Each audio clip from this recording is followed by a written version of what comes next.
Bom, agora vamos falar um pouquinho sobre o PL da anistia, que depois acabou sendo desconfigurado, virou PL da dosimetria, passou no Congresso, mas enfim, ainda há um imbróglio a respeito desse tema, sobretudo porque ele foi agora para o Senado Federal, lá o relator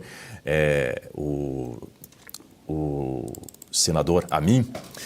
Bom, vou trazer um ponto para você, Guta Pini, e também para o Marcelo Rocha Monteiro, porque, segundo a revista Veja, parlamentares do Centrão têm demonstrado um certo ceticismo em relação ao sucesso de um novo projeto de lei que visa essa anistia ampla aos condenados pelos atos do dia 8 de janeiro. A iniciativa surge como reação ao veto do presidente Lula ao PL da dosimetria, que propunha a redução de penas para esses indivíduos.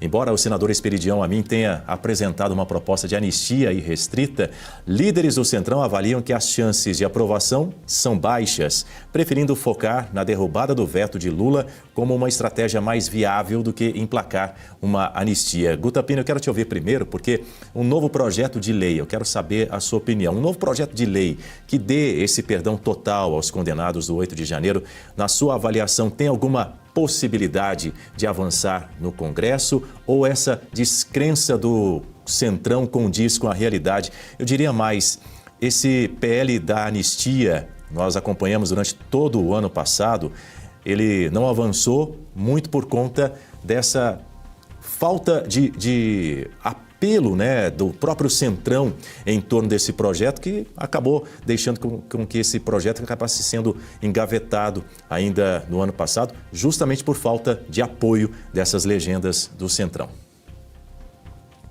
Olha, Dani, o contexto não mudou da aprovação do PL da dosimetria para cá. O contexto não mudou de por que entrou o PL da dosimetria na pauta e não o PL da anistia. Então, a composição da Câmara continua sendo a mesma, do Senado continua sendo a mesma. Eu não enxergo a possibilidade, infelizmente, de um projeto de anistia ir para frente agora. Vejam, nós sabemos, nós estamos assistindo aí. Esse projeto da dosimetria, ele só passou porque teve ali a bênção do ministro Alexandre de Moraes. O relator, o Paulinho da Força, deputado federal Paulinho da Força, deixou isso muito claro, que isso tinha sido conversado com o Alexandre de Moraes e estava tudo certo, ia ser aprovado e tudo bem. Ele falou isso. Então, isso mostra, infelizmente, e de forma muito vergonhosa, a influência que esse ministro tem sobre esse tema. E nada mudou. Vejam só qual que é o contexto que nós estamos hoje. Esse ministro está no centro do debate dessa maior fraude bancária do país. O próprio ministro Haddad já falou sobre isso. É o contrato da sua esposa, são as relações, as conversas que ele teve em reuniões com o presidente do Banco Central.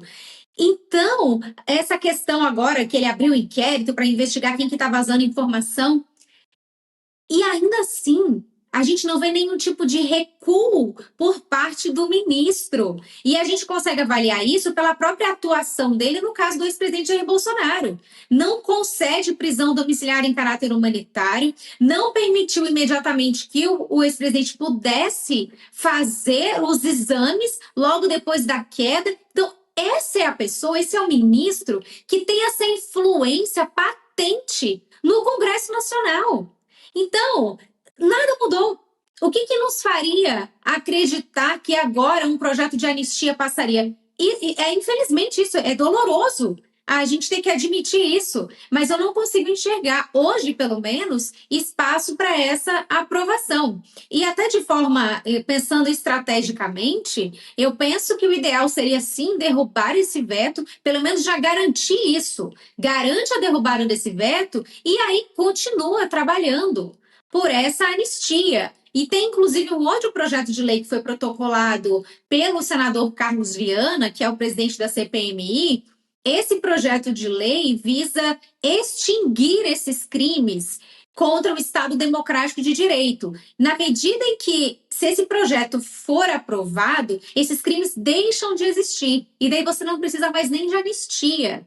Esses presos já seriam colocados em liberdade, porque o crime deixaria de fazer parte aí da nossa legislação, da ordem jurídica, então esses presos seriam inocentes, volta para o status quo. Então é uma outra frente de atuação também que pode vir do Senado. Mas hoje, Dani, eu entendo que estrategicamente o caminho seria foca na derrubada do veto e aí trabalha nessas outras duas frentes, a questão do projeto da anistia ou da extinção desses crimes. Marcelo Rocha Monteiro.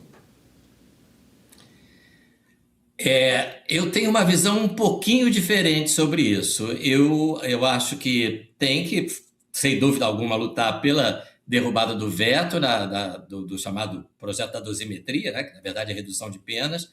Acho importante também essa questão do que a gente chama de abolicio criminis, né, uma lei que estabeleça a extinção desses crimes pelos quais os réus foram condenados, né, a abolição violenta, a tentativa de golpe de Estado, porque aí retroagiria para beneficiá-los, mas nada disso, a meu ver, exclui a luta pela anistia. Eu acho que...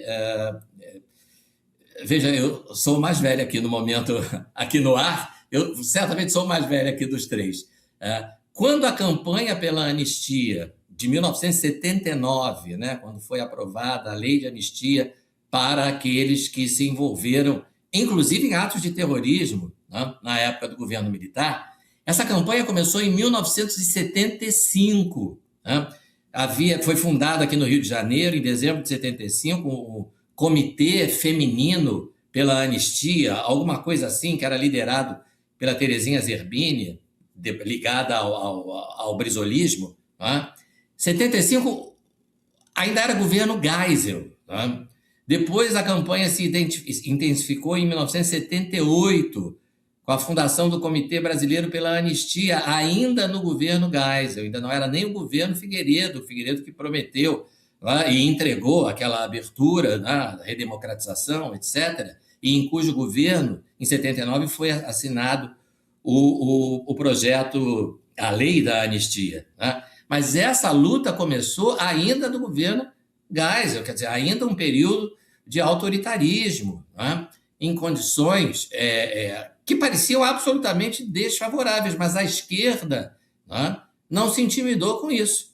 Nós estamos no governo militar, nós estamos no governo autoritário, mas nós vamos fazer uma campanha pela anistia ampla, geral e irrestrita, e que acabou sendo aprovada no ano de 1979. Então, assim, se o time entra em campo já tendo a convicção de que vai perder o jogo, vai perder mesmo, né? Então, por mais desfavoráveis que sejam as condições, eu acho que a gente não deve abrir mão dessa luta por uma anistia ampla, geral e irrestrita que favoreça pessoas que, comparadas com aqueles que foram beneficiados pela anistia de 79, aqueles esquerdistas, vários dos quais cometeram aí sim crimes de terrorismo, assalto a banco, homicídios, inclusive, né? E ainda assim foram anistiados.